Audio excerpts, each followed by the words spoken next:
Dwight Lyman Moody, o célebre ganhador de almas, 1837–1899. Tudo aconteceu durante uma das famosas campanhas de Moody e Sankey para salvar almas. A noite de uma segunda-feira tinha sido reservada para um discurso dirigido aos materialistas. Carlos Bradlaugh, campeão do ceticismo, então no zênite da fama, ordenou que todos os membros dos clubes que fundara assistissem à reunião. Assim, cerca de 5.000 homens, resolvidos a dominar o culto, entraram e ocuparam todos os bancos. Moody pregou sobre o texto: a rocha deles não é como a nossa rocha, sendo os nossos próprios inimigos os juízes. Deuteronômio, capítulo 32, versículo 31.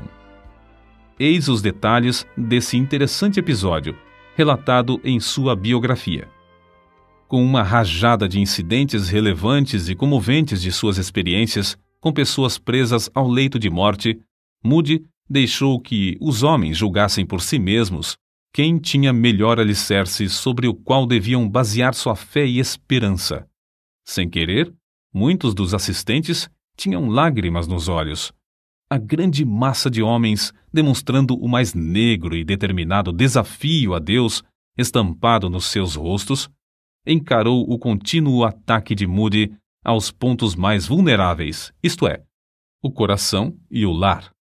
Ao findar, Moody disse: levantemo-nos para cantar, ó vinde vós aflitos. E, enquanto o fazemos, os porteiros abram todas as portas para que possam sair todos os que quiserem. Depois, faremos o culto, como de costume, para aqueles que desejarem aceitar o Salvador. Uma das pessoas que assistiu a esse culto disse: eu esperava que todos saíssem imediatamente, deixando o prédio vazio. Mas grande massa de 5.000 homens se levantou, cantou e assentou-se de novo. Nenhum deles deixou seu assento. Moody então disse: quero explicar 4 palavras: recebei, crede, confiai, aceitai. Um grande sorriso passou de um a outro em todo aquele mar de rostos. Depois de falar um pouco sobre a palavra recebei, fez um apelo. Quem quer recebê-lo? É somente dizer: quero. Cerca de 50 dos que estavam em pé e encostados às paredes responderam: quero. Mas nenhum dos que estavam sentados. Um homem exclamou: eu não posso. Ao que Moody replicou: falou bem e com razão, amigo. Foi bom ter falado. Escute e depois poderá dizer: eu posso. Moody então explicou o sentido da palavra crer e fez o segundo apelo. Quem dirá: quero crer nele? De novo, alguns dos homens que estavam em pé responderam, aceitando, mas um dos dirigentes de um clube bradou: eu não quero. Moody, vencido pela ternura e compaixão, respondeu com voz quebrantada: todos os homens que estão aqui esta noite têm de dizer: eu quero ou eu não quero. Então, levou todos a considerarem a história do filho pródigo, dizendo: a batalha é sobre o querer, só sobre o querer. Quando o filho pródigo disse: levantar-me-ei, a luta havia sido ganha, porque alcançara o domínio sobre a sua própria vontade. É com referência a este ponto que depende tudo hoje. Senhores, tendes aí em vosso meio o vosso campeão, o amigo que disse: eu não quero. Desejo que todos aqui, que acreditam que esse campeão tem razão, levantem-se e sigam o seu exemplo, dizendo: eu não quero.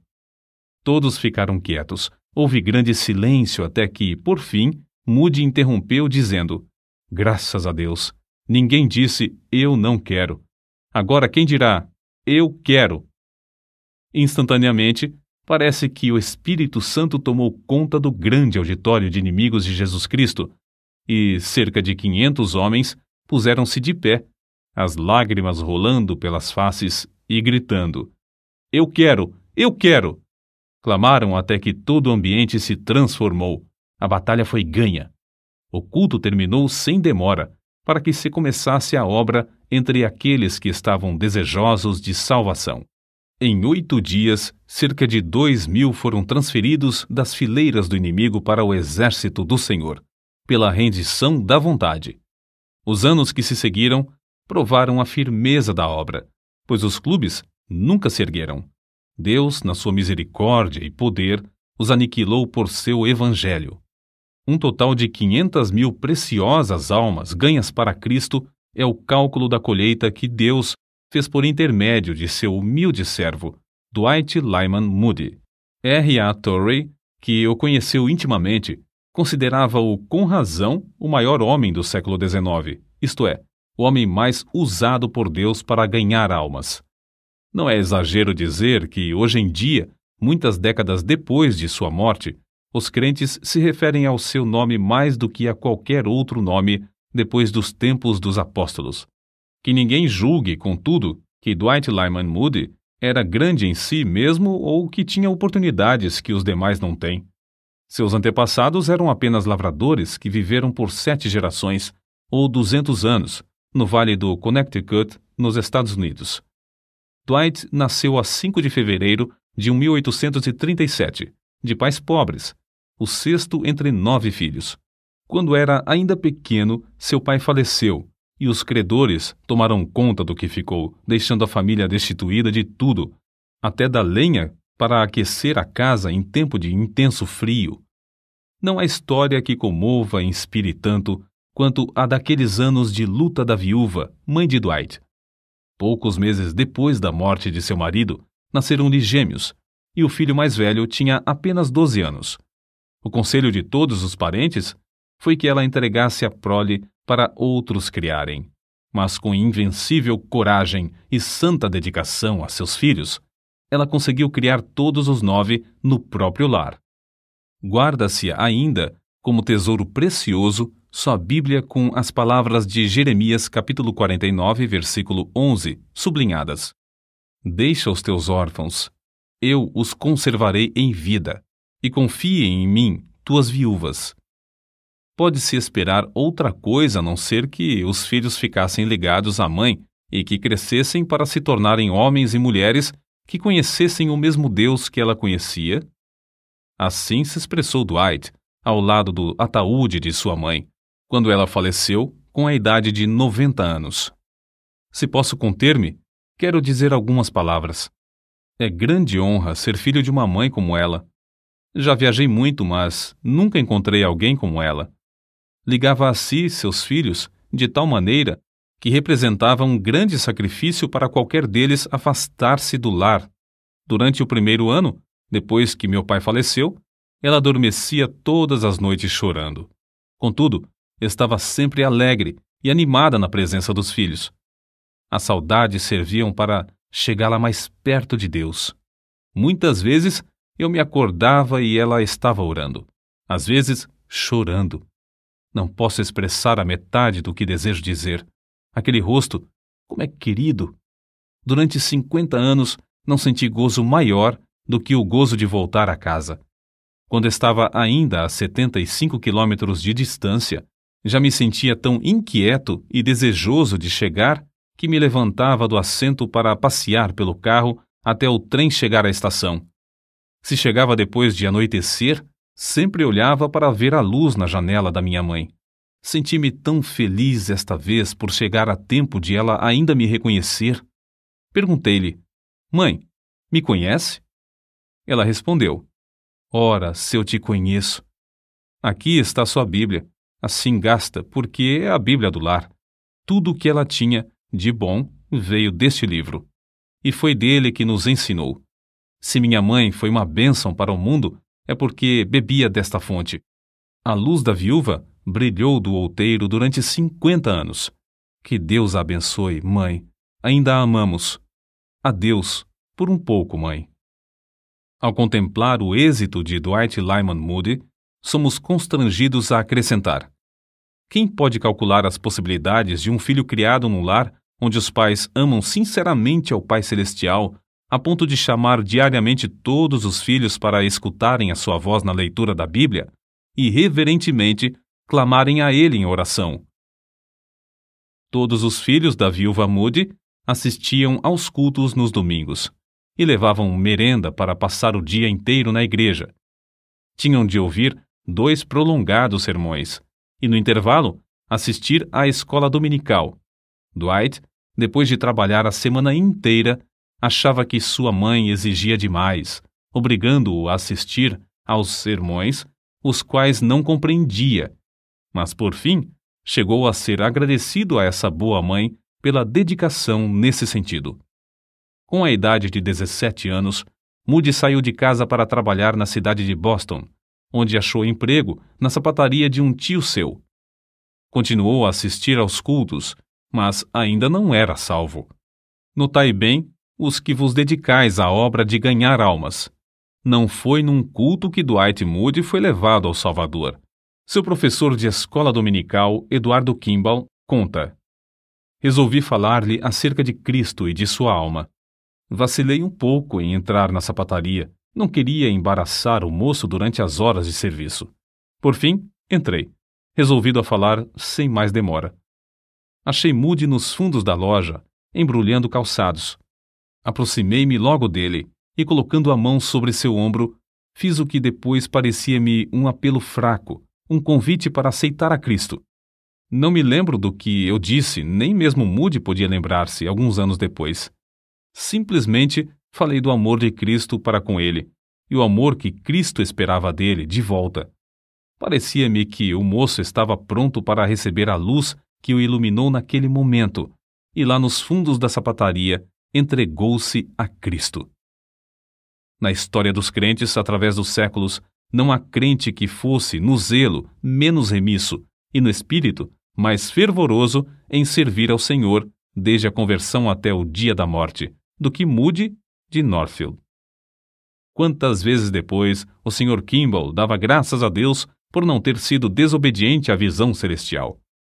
Qual teria sido o resultado se não tivesse falado ao moço naquela manhã na sapataria? Era costume das igrejas daquela época alugarem os assentos. Moody, logo depois da sua conversão, transbordando de amor para com seu Salvador, pagou o aluguel de um banco, percorrendo as ruas, hotéis e casas de pensão à procura de homens e meninos que pudessem enchê-lo em todos os cultos. Depois alugou mais um, depois outro, até conseguir encher 4 bancos, todos os domingos. Mas isso não era suficiente para satisfazer o amor que sentia para com os perdidos. Certo domingo, visitou uma escola dominical em outra rua. Pediu permissão para ensinar também a uma classe.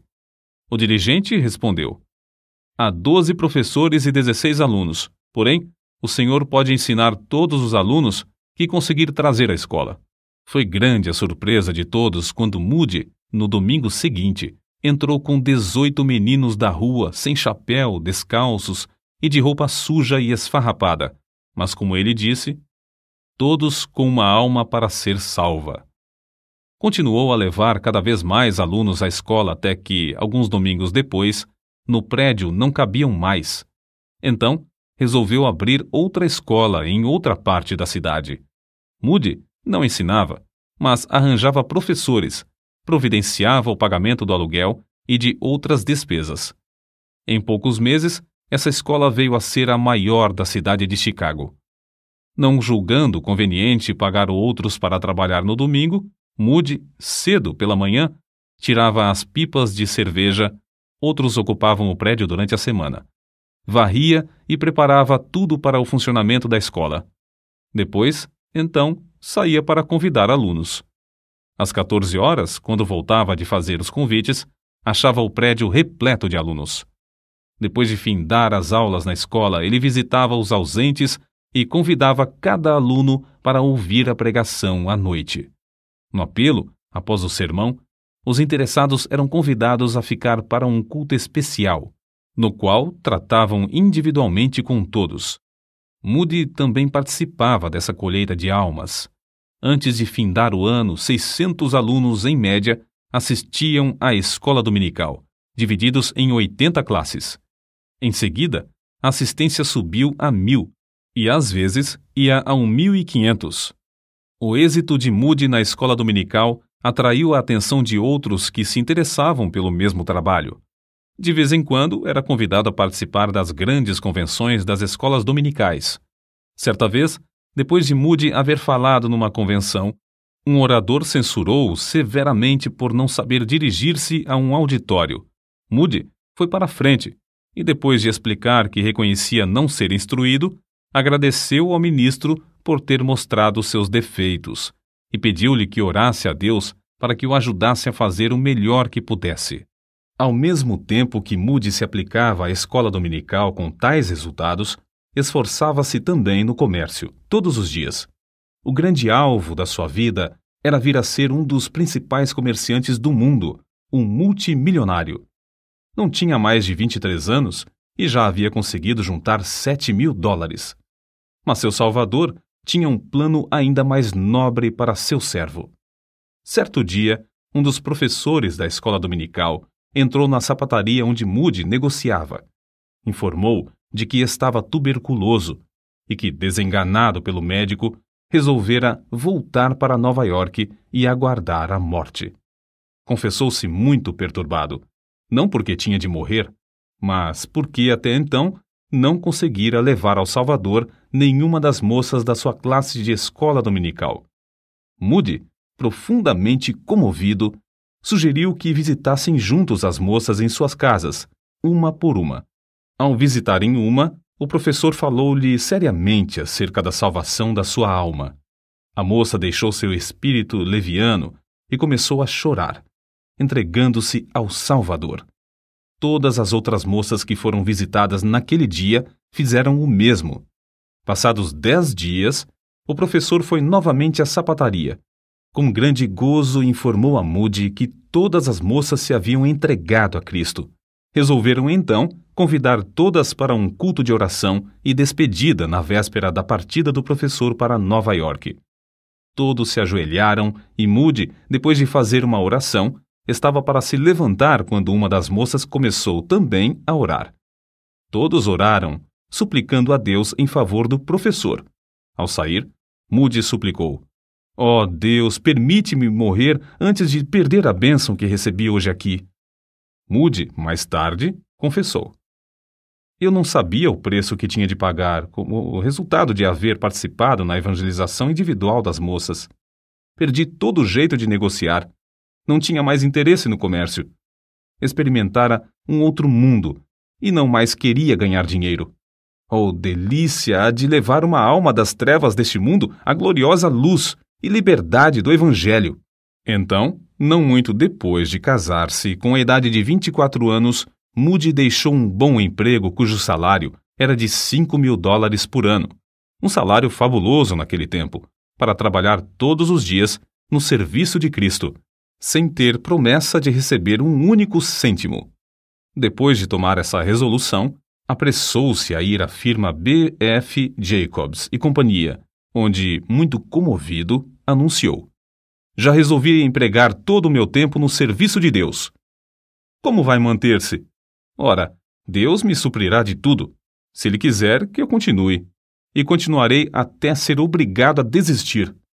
É muito interessante notar o que ele escreveu não muito depois, a seu irmão Samuel. "Caro irmão, as horas mais alegres que já experimentei na terra foram as que passei na obra da escola dominical. Samuel, arranja uma classe de moços perdidos, leva-os à escola dominical, pede a Deus sabedoria e instrui-os no caminho da vida eterna." Ao mesmo tempo em que Moody descrevia sua alegria, foi obrigado a deixar a pensão, a alimentar-se mais simplesmente e a dormir num dos bancos do salão. Acerca de seu desprendimento ao dinheiro, R.A. Torrey fez esta observação: "Ele, Moody, disse-me que, se tivesse aceitado lucros provenientes da venda dos inários por ele publicados, eles somariam $1 milhão. Porém, Moody recusou-se a tocar naquele dinheiro, embora por direito fosse seu. Numa certa cidade visitada por Moody nos últimos dias de sua vida, estando eu em sua companhia, foi publicamente anunciado que ele não aceitaria qualquer recompensa por seus serviços. O fato era que ele quase não tinha outros meios de sustento, senão aquilo que recebia nas suas conferências. Não desejava métodos sensacionais, mas usou os mesmos métodos humildes até o fim da vida. Sermão dirigido direto aos ouvintes, Aplicação prática da mensagem do Evangelho à necessidade individual. Solos cantados sob a unção do Espírito. Apelo para que o perdido se entregasse imediatamente. Uma sala ao lado para onde levava os que se achavam em dificuldades em aceitar a Cristo. Estímulo a que os salvos trabalhassem entre os interessados e recém-convertidos. 1 hora de oração ao meio-dia, diariamente, e cultos que duravam dias inteiros. O próprio Moody afirmou: se estamos cheios do Espírito e de poder, um dia de serviço com poder vale mais do que 1 ano de serviço sem esse poder. Se estamos cheios do Espírito, ungidos, nossas palavras alcançarão os corações do povo. Na Inglaterra, as cidades de York, Sunderland, Bishop, Auckland, Carlisle e Newcastle foram vivificadas como nos dias de Whitefield e Wesley.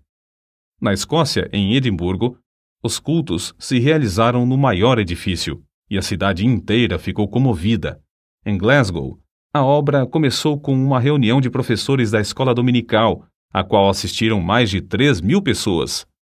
O culto da noite foi anunciado para as 18h30, mas muito antes da hora marcada, o grande edifício ficou repleto, e a multidão que não pôde entrar foi levada para as 4 igrejas mais próximas. Essa série de cultos transformou radicalmente a vida diária do povo.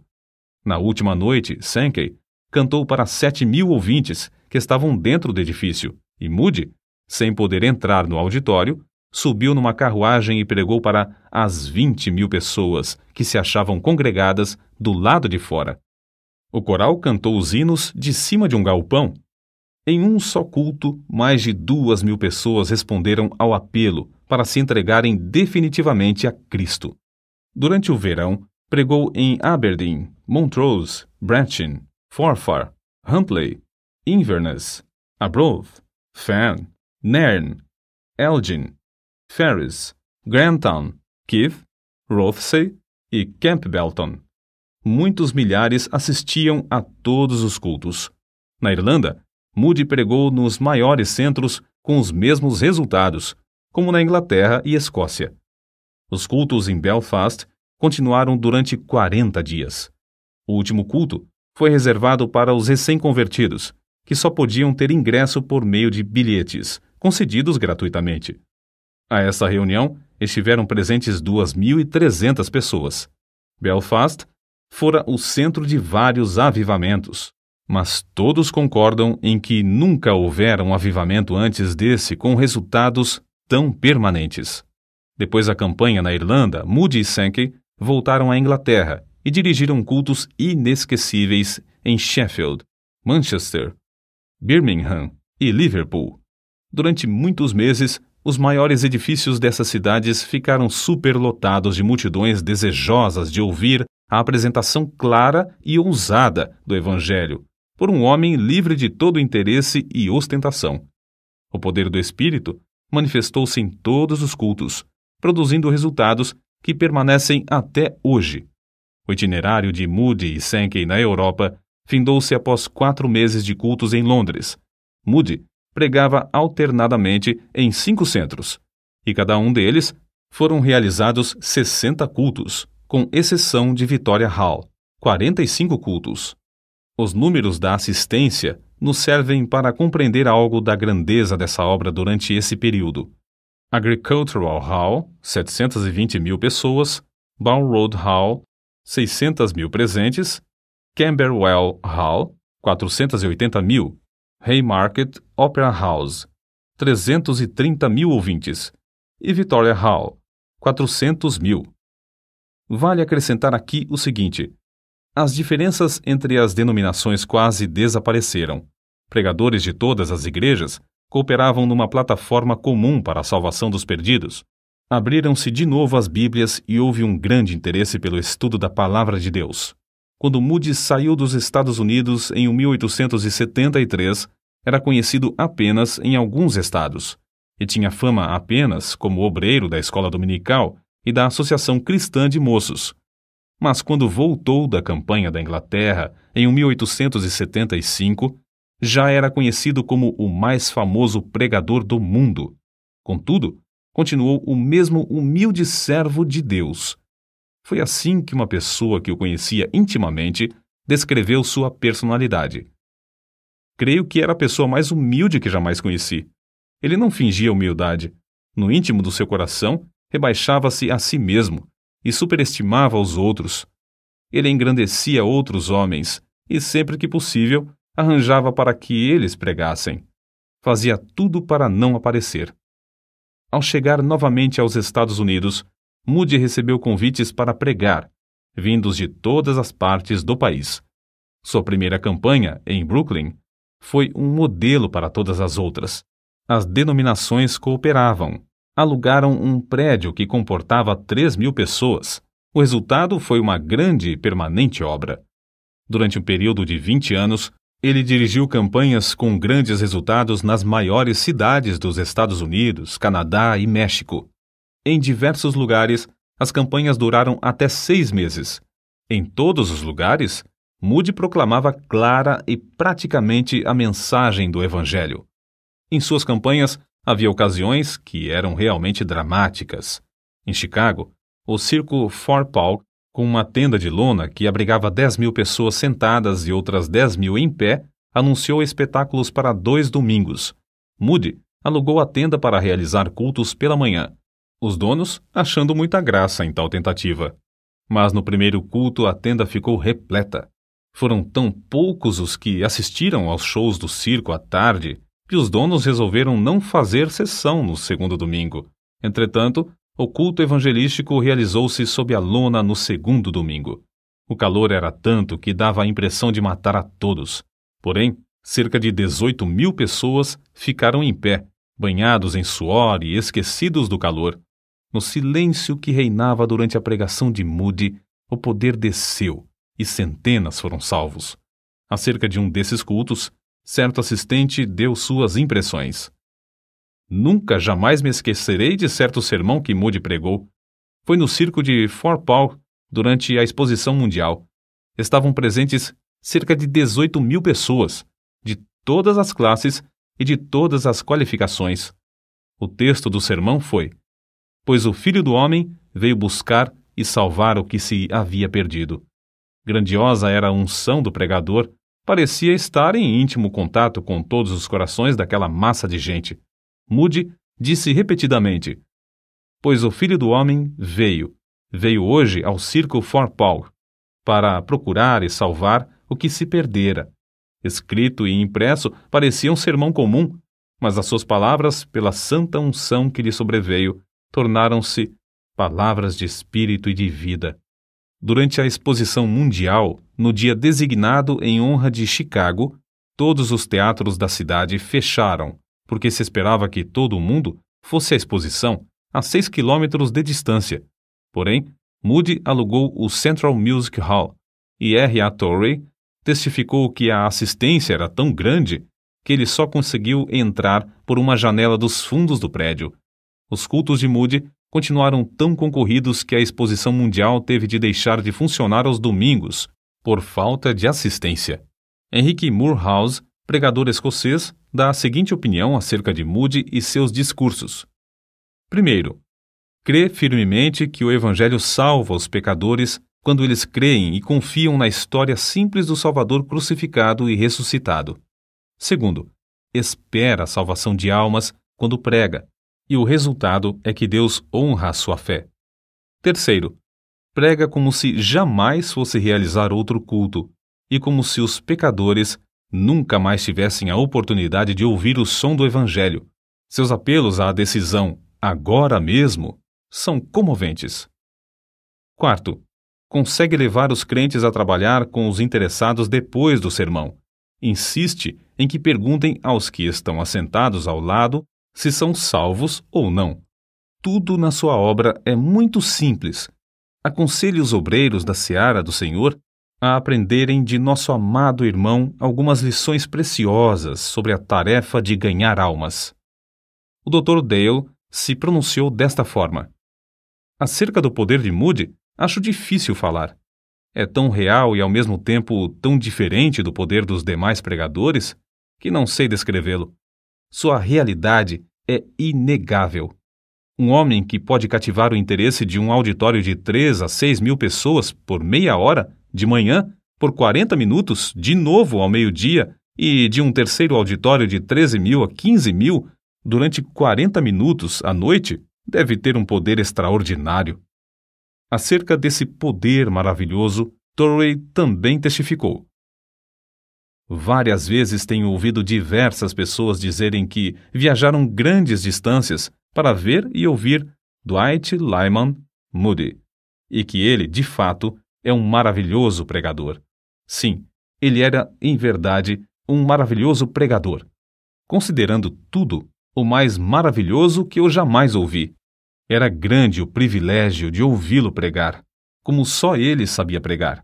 Contudo, conhecendo-o intimamente, quero testificar que Moody era maior como intercessor do que como pregador. Enfrentando obstáculos aparentemente invencíveis, ele sabia vencer todas as dificuldades. Sabia e cria no mais profundo de sua alma que não havia nada demasiadamente difícil para Deus fazer e que a oração podia conseguir tudo o que Deus pudesse realizar. Grifo do autor. Certo dia, na sua grande campanha em Londres, Moody estava pregando num teatro repleto de pessoas da alta sociedade, e entre elas havia um membro da família real. Moody levantou-se e leu Lucas capítulo 4, versículo 27. E havia muitos leprosos em Israel no tempo do profeta Eliseu.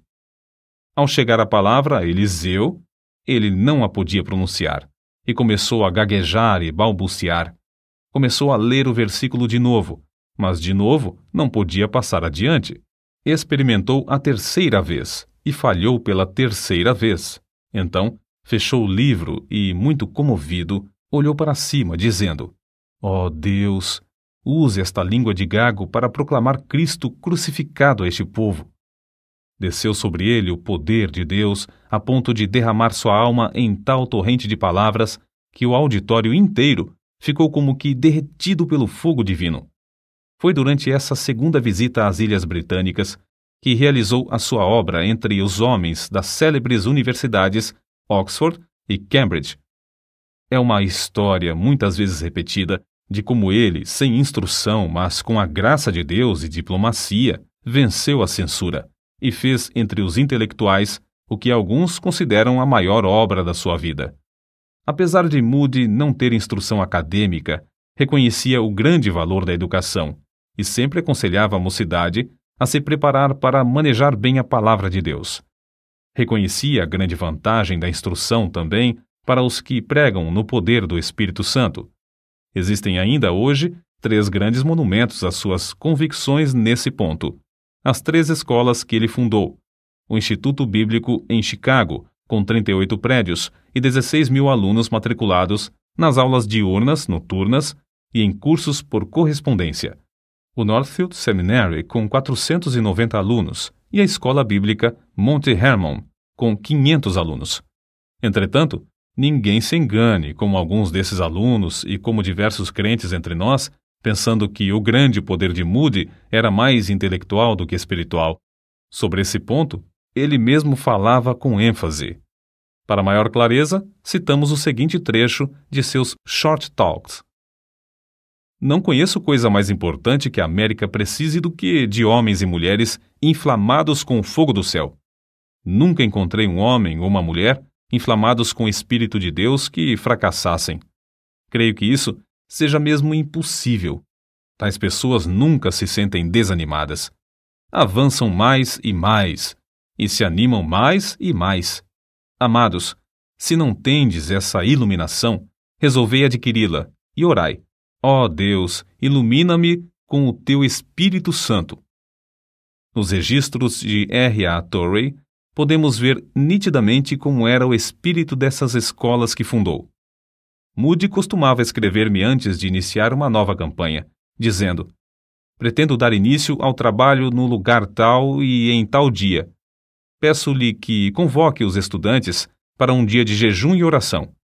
Eu lia essas cartas aos estudantes e lhes dizia: Moody deseja que tenhamos um dia de jejum e oração para pedir, primeiramente, as bênçãos divinas sobre nossas próprias almas e nosso trabalho.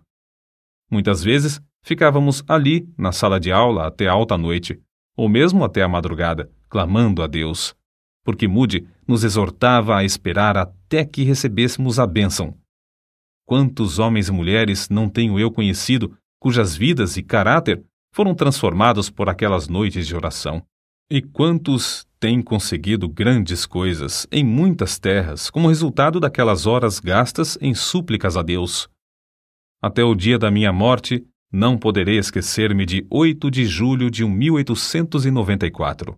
Era o último dia da Assembleia dos Estudantes de Northfield. Às 15 horas, reunimos-nos em frente à casa da progenitora de Moody. Havia 456 pessoas em nossa companhia. Depois de andarmos alguns minutos, Moody achou que podíamos parar. Nós nos sentamos nos troncos de árvores caídas, em pedras ou no chão. Moody, então, franqueou a palavra, dando licença para qualquer estudante expressar-se. Uns 75 deles, um após outro, levantaram-se dizendo: Eu não pude esperar até às 15 horas, mas tenho estado sozinho com Deus desde o culto de manhã e creio que posso dizer que recebi o batismo com o Espírito Santo. Ouvindo o testemunho desses jovens, Moody sugeriu o seguinte: Moços, por que não podemos nos ajoelhar aqui, agora, e pedir que Deus manifeste em nós o poder do Espírito de um modo especial, como fez aos apóstolos no dia de Pentecostes? E ali, na montanha, oramos. Na subida, tínhamos notado como se iam acumulando nuvens pesadas. No momento em que começamos a orar, principiou a chuva a cair sobre os grandes pinheiros e sobre nós. Porém, houve uma outra qualidade de nuvem que havia 10 dias estava se acumulando sobre a cidade de Northfield. Uma nuvem cheia da misericórdia, da graça e do poder divino, de sorte que, naquela hora, parecia que nossas orações bombardeavam essas nuvens, fazendo descer sobre nós, em grande poder, a virtude do Espírito Santo.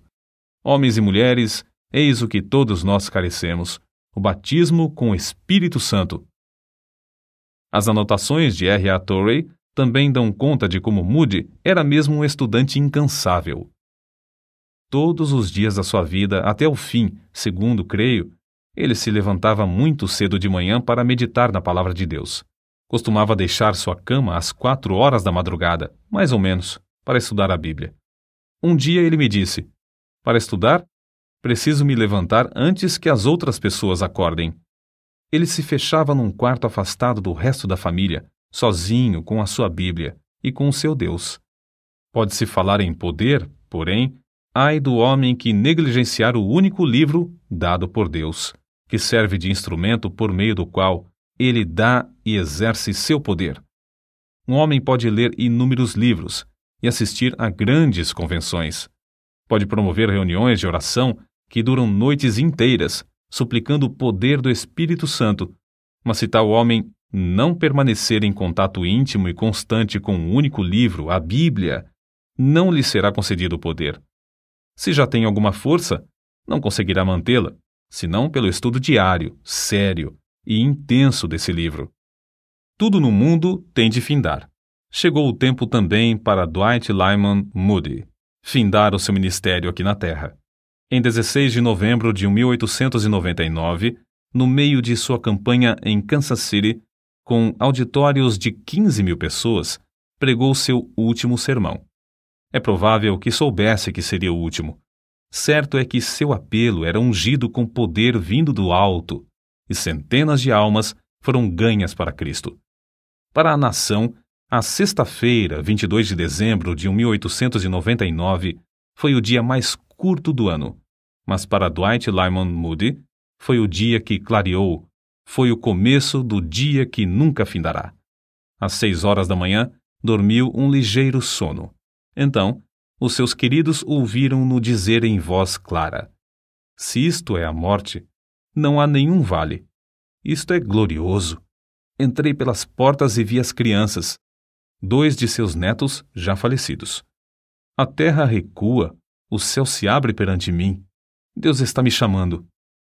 Então virou-se para sua esposa, a quem ele queria mais do que a todas as pessoas, depois de Cristo, e disse: Tu tens sido para mim uma boa esposa. No singelo culto fúnebre, Torrey, Scofield, Sankey e outros falaram à grande multidão comovida. Depois, o ataúde foi levado pelos alunos da escola bíblica Monte Hermon a um lugar alto que ficava próximo, chamado Round Top. 3 anos depois, a fiel serva de Deus, Emma Moody, sua esposa, também dormiu em Cristo e foi enterrada ao lado do marido no mesmo alto, onde permanecerão até o glorioso dia da ressurreição. Contemplemos de novo, por um momento, a vida extraordinária desse grande ganhador de almas. Quando o jovem Moody chorava sob o poder do alto na pregação do jovem Spurgeon, foi inspirado a exclamar: se Deus pode usar Spurgeon, Ele me pode usar também.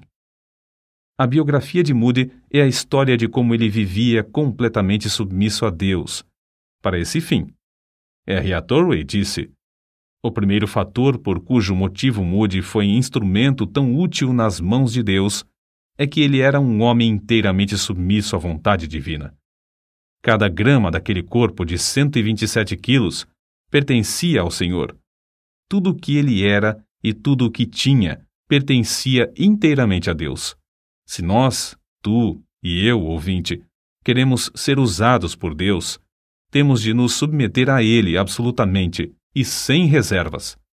Ouvinte, resolve agora, com a mesma determinação e pelo auxílio divino. Se Deus podia usar Dwight Lyman Moody, Ele me pode usar também. Que assim seja. Amém.